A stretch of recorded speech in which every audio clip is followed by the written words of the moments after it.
भारत आत्मकथा, विरासत से विकास तक।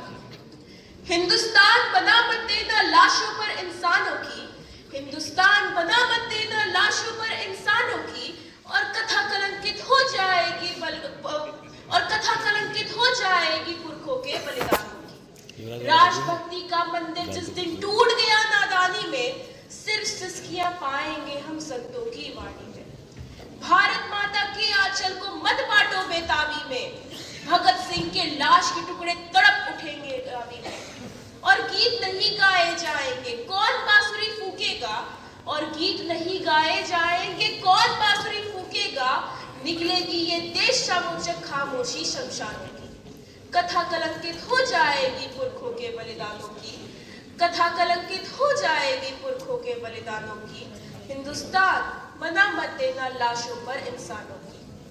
सिसक सिसक कर बाग ये चनिया वाला पूछेगा हमसे, सिसक सिसक कर बाग ये चनिया वाला पूछेगा हमसे, और 1.25 लाख से एक लड़ाने वाला पूछेगा हमसे कि क्यों वीरों के कुर्बानी का चमन बांटने निकले हो, और किस हक से तुम उधम सिंह का वतन बांटने निकले हो। और हम तो चिराग थे बापू शेखर और सुभाष की आत्मा के, और हम तो चिराग थे बापू शेखर और सुभाष की आत्मा के, क्यों उतारने लगे आरती अंधियारे तूफानों की।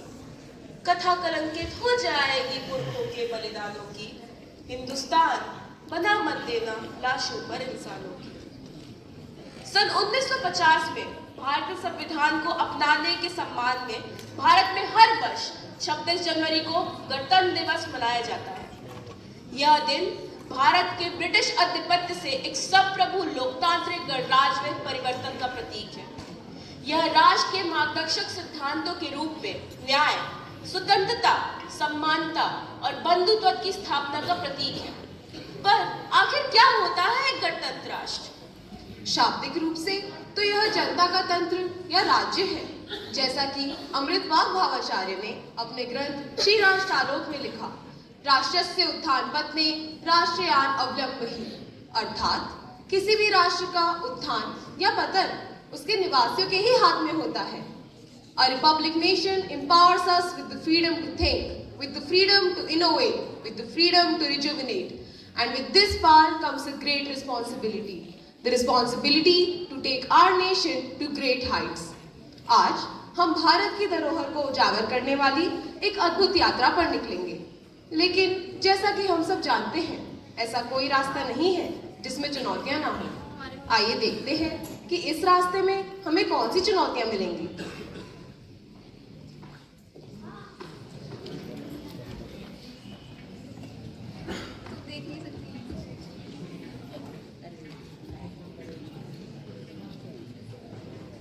मैं कुछ नवीन क्यों नहीं बना सकता? सभी कहते हैं हमारे पूर्वज बहुत महान आविष्कारक थे। सब बातें देखो, हमारी युवा पीढ़ी सब सोशल मीडिया में उलझी हुई है। मत हारो अर्जुन, हमें अपने पूर्वजों की उपलब्धियों का पता लगाना चाहिए। क्या तुमने पंचांग के बारे में सुना है, जिसके आधार पर एस्ट्रोनॉमिकल कैलकुलेशंस की जाती है, जो हजारों साल पहले बिना किसी टेक्निकल इक्विपमेंट के विकसित की गई थी। आज वेस्टर्न कंट्रीज उसी ज्ञान को समझने और दोहराने के लिए करोड़ों की मशीनरी और मॉडर्न टेक्नोलॉजी का उपयोग कर रहे हैं, लेकिन अब उन्हें इस बात का एहसास हो रहा है कि प्राचीन भारत ने केवल नेचुरल रिसोर्सेज का यूज करके ही वो कैलकुलेशन सही कर ली थी। अरे अरे मेरे प्यारे बच्चों, तुम ऐसे निराश होकर अपनी जड़ों को मत भूलो। मैं भारत की आत्मा हूँ और तुम्हें अपने इतिहास से अवगत कराने आई हूँ। हास्य की भाषा नहीं लिखी है, ना ही गजल सुनाती हूँ, कविता नहीं है आती लिखनी, चीखे लिखती जाती हूँ। देश मेरा जल रहा है, आग लगी है सीने में, हुक्मरान सब व्यस्त दिखे हैं खून गरीब का पीने में। तो राम मंदिर या बाबरी का पक्ष नहीं मैं लाई हूँ, तो राम मंदिर या बाबरी का पक्ष नहीं मैं लाई हूँ। घायल भारत चीख रहा है, चीख सुनाने आई हूँ, चीख सुनाने आई हूँ।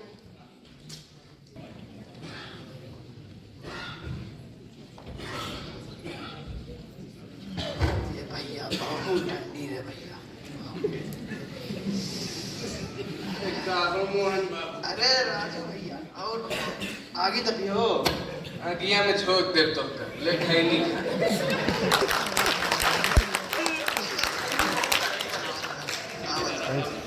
पटपट से बना अरे अन्य देशों का प्रगति देखा। अरे भैया प्रगति अन्य देशों का तो देख रहे हैं, अपने देश का काम किया। दिनवा में भी आग तपियो तो का हुई है काम करा मर्दवा।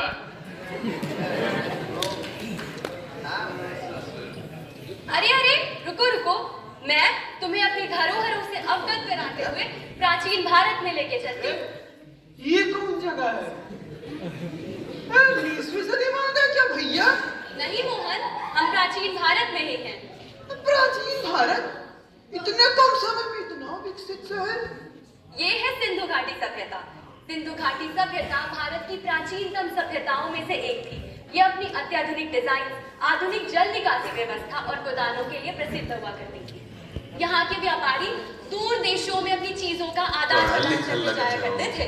और आपको पता है, सिंधु घाटी सभ्यता की कलाएं और मुद्राएं आज भी उनकी एकता और घनिष्ठता को दर्शाती हैं। सिंधु घाटी सभ्यता हमारी प्रगति का एक प्रतीक भी है।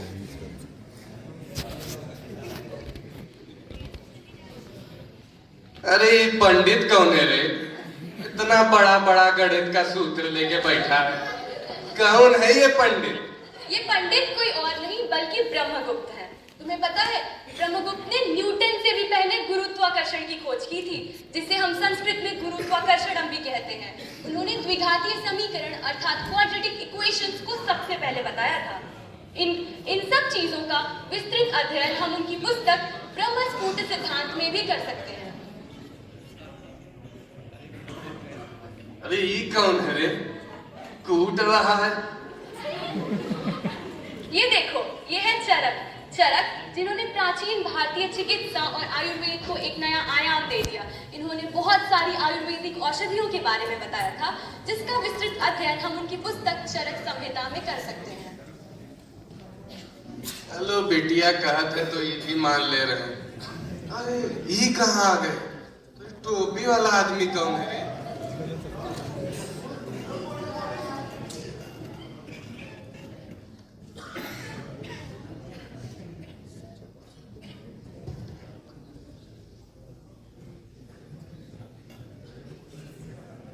अरे टोपी वाला पहचान नहीं पाओ था।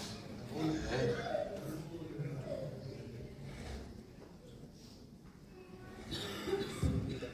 ये कौन है? तुम्हें लगता है ना कि सिर्फ प्राचीन भारत में सब कुछ था? आओ मैं दिखाती हूँ कि हमारे आधुनिक भारत में कितना कुछ है। हमारे भारत ने समय के साथ कितना विकास कर लिया। आओ मैं तुम्हें दिखाती हूँ। ये टोपी वाला व्यक्ति कोई और नहीं बल्कि सीवी रमन है। सीवी रमन जिन्होंने अपने दिमाग, मेहनत और जुगाड़ से भारत का नाम विज्ञान के पटल पर अमर कर दिया। सन 1930 में इन्होंने रमन प्रभाव यानी कि रमन इफेक्ट दिया था, जिसमें उन्होंने बताया कि प्रकाश, लाइट, रोशनी जब किसी वस्तु से टकराती है तब अपनी तरंग लंबाई अर्थात वेवलेंथ बदल लेती है। उनकी इस खोज के लिए उन्हें नोबेल पुरस्कार से भी सम्मानित किया गया था और वो नोबेल प्राप्त करने वाले भारत के पहले व्यक्ति थे। और आपको पता है, ये भी भारत के ही बेटे थे। इनका स्पेक्ट्रोस्कोपी और केमिकल इंजीनियरिंग के क्षेत्र में योगदान उत्कृष्ट है।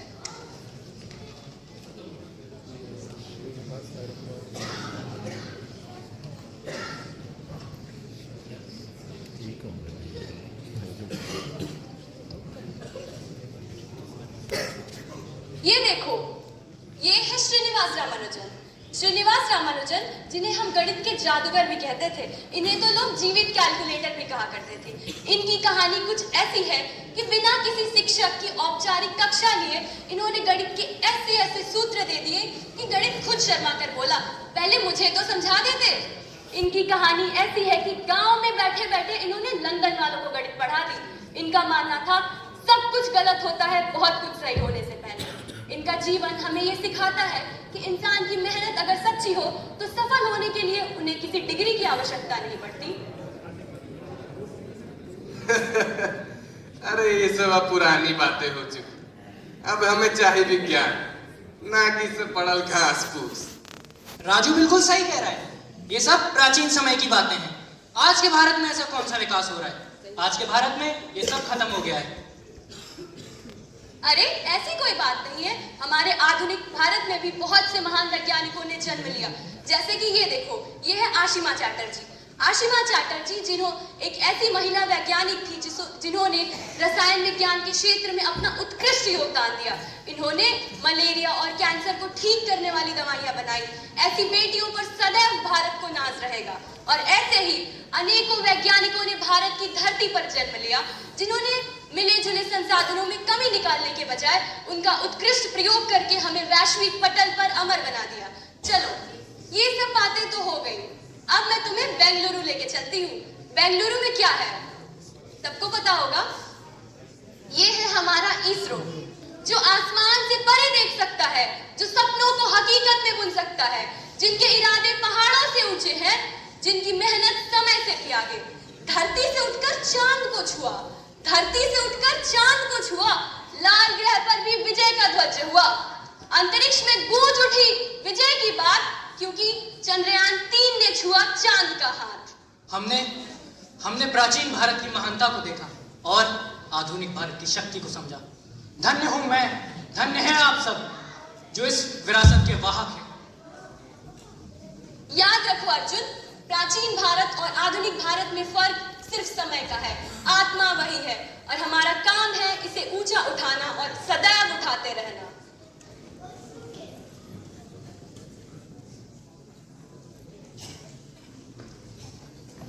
सोचो, प्राचीन भारत के लोगों के पास क्या था? ना आधुनिक तकनीक, ना संसाधन, ना आरामदायक जीवन। कई बार तो उनके पास पहनने के लिए कपड़े, रहने के लिए छत और खाने के लिए भरपेट भोजन तक नहीं होता था। परंतु उन्होंने उन कठिन परिस्थितियों में भी वो कर दिखाया जो आज के समाज के लिए एक मिसाल है। ज्ञान, विज्ञान, कला उन्होंने उन्हीं कठिन परिस्थितियों में रहकर प्राप्त करी। और तुम्हारे पास क्या नहीं है? आधुनिक तकनीक, संसाधन, शिक्षा, सुविधाएं। यदि तुम सब चाहो तो हमारे देश भारत को कहां से कहां ले जा सकते हो। वो कहते हैं ना कि ललकारों से तूफानों की नभ में गूंज उठेगी वाणी। ललकारों से तूफानों की नभ में गूंज उठेगी वाणी। तारों की ज्वाला सी होगी अब भारत की नई कहानी। विज्ञान मशाल बन जाए छात्र मन की चिंगारी से। विज्ञान मशाल बन जाए छात्र मन की चिंगारी से। भारत गगन चमकाए शोध आविष्कार फुलवारी से। और मशीनों संग गीत रचेंगे सपनों को आकार देंगे। मशीनों संग गीत रचेंगे सपनों को आकार देंगे। रोबोटिक्स, एआई जैसे नवयुग के हम द्वार देंगे। और पहली बार में स्पेस डॉकिंग या साउथ पोल हो चांद का। पहली बार में स्पेस डॉकिंग या साउथ पोल हो चांद का। इसरो ना हो पहुंचा ऐसा, ना छोर है ब्रह्मांड का। और गणतंत्र की प्रतिज्ञा केवल शब्द नहीं होगी प्यारे। गणतंत्र की प्रतिज्ञा केवल शब्द नहीं होगी प्यारे। तुम ना समझे अभिनय का अर्थ नहीं होगा प्यारे। और सोचा है ऐसा कर जाए मातृभूमि पे बल बल जाए। सोचा है ऐसा कर जाए मातृभूमि पे बल बल जाए। देश के खातिर जिए हरदम, देश के खातिर ही मर जाए, देश के खातिर ही मर जाए।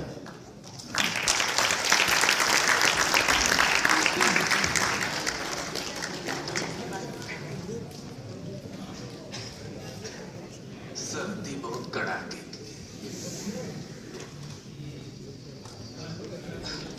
और राजू भाई कैसे हैं आप? सब बढ़िया। बहुत ठंड है, बहुत ठंड है। सही बोला। आपको पता है राजू भाई, कल रात मुझे अपने भारत के गरिमा का ज्ञान हुआ। धत पगला, क्या गरिमा गरिमा कर रहा है रे? अरे भारत ने दुनिया को दिया ही क्या है? हाँ, क्या कहवत है अंग्रेजी में? India's contribution to the world is 0, 0 and 0। जब जीरो दिया मेरे भारत ने, भारत ने मेरे भारत ने, दुनिया को तब गिनती आई। तारों की भाषा भारत ने दुनिया को पहले सिखलाई। देता न दशमलव भारत तो यूं चांद जाना मुश्किल था। धरती और चांद की अंदाजा लगाना मुश्किल था। सभ्यता जहाँ पहले आई, सभ्यता जहाँ पहले आई, पहले जन्मी है जहाँ पे करा।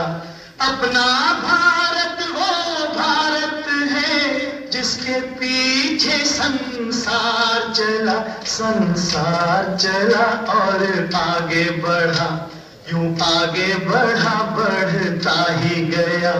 भगवान करे ये और बढ़े, बढ़ता ही रहे और फूले फले।